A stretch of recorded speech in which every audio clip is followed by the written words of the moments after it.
Hi, welcome back to my channel, Mrs. Shank Knits. My name's May, and today we're going to do a little crash course on two-stranded colorwork.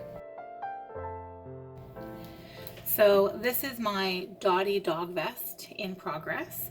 I'm only ever knitting with two colors at a time, and I am working off a chart, but you can kind of see here, right now I'm on a row where I've got 1, 2, 3, 4, 5 of this sand color. It's actually called vanilla cream, and then 3 of my contrast, and then 5 of my main, 3 of my contrast, and we're going to keep doing that all the way around.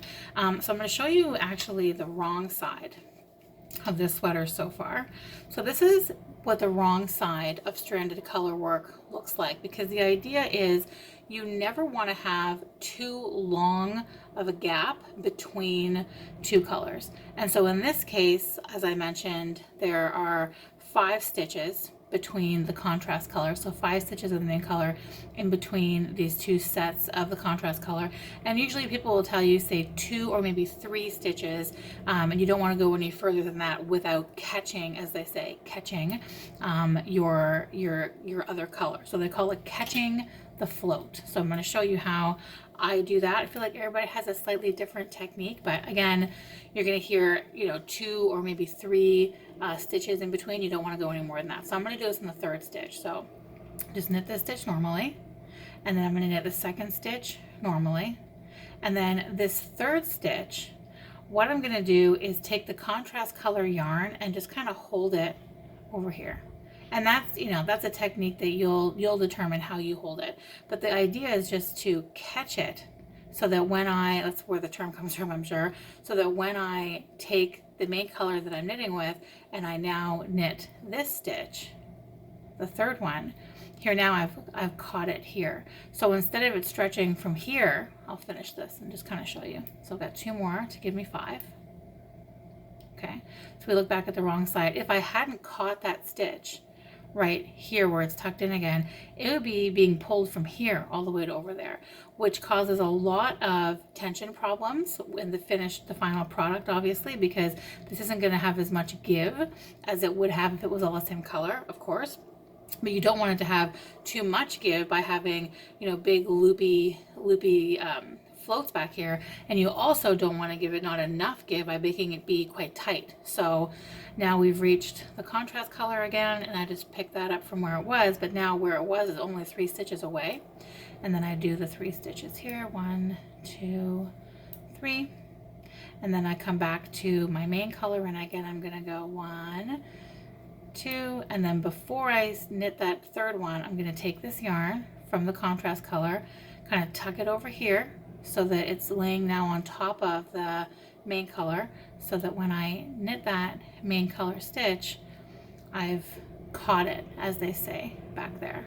And then carry on again, 2 more for a total, for a total of 5, 1, 2, 3, 4, 5, and then again back to the contrast color, 1, 2, 3. Some people will do this every 2, in which case you just tuck it in every 2 instead of every 3, and that's entirely up to you how you want to do that. There, I've tucked it again, so you can just see every few stitches there I tuck it underneath. They call it catching. So you're catching your floats every 3 stitches or so. I've chosen 3 just because the shortest gap I have between colors in this particular pattern is 3, and that has worked for me.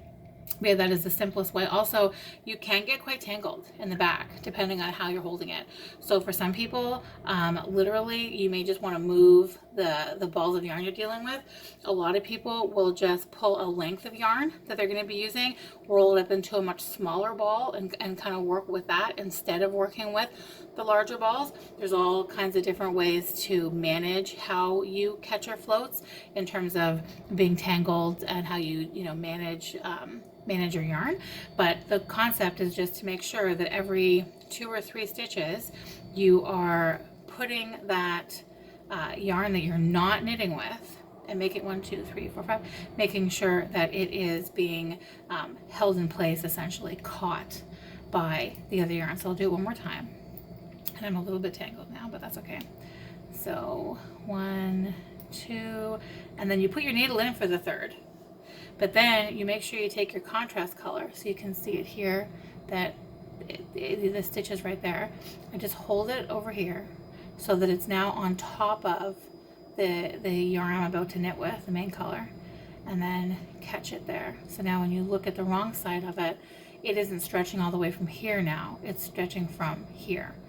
So that when you knit with it next, I'll just finish this 3, 4, 5, so that when I go to use this again, I'm pulling from here and not all the way from over here. I'll show you the wrong side again, just don't want to lose my spot. Yeah, this is basically what you're going for. I'm not the neatest knitter. I know I make mistakes, but this is just what you're generally going for, to catch those floats every 2 or 3 stitches, to make sure that it stays tidy in the back and that you never have huge loops, and that's also not too tight. So that's my crash course on knitting with 2 colors at a time. It's really just a matter of practice, like so many other things in knitting. I would love to know what you're knitting right now that brought you to YouTube looking for a quick crash course on 2-stranded colorwork. Leave the name of the pattern in the comments. I always love to see what patterns brought people to these tutorials. If you found this handy, give it a thumbs up to show some support. And if you like these casual tutorials and more knitting content, subscribe to my channel for more of those. You can also follow me on Instagram. I am Mrs. Shank Knits over there. Thanks so much, guys. Bye.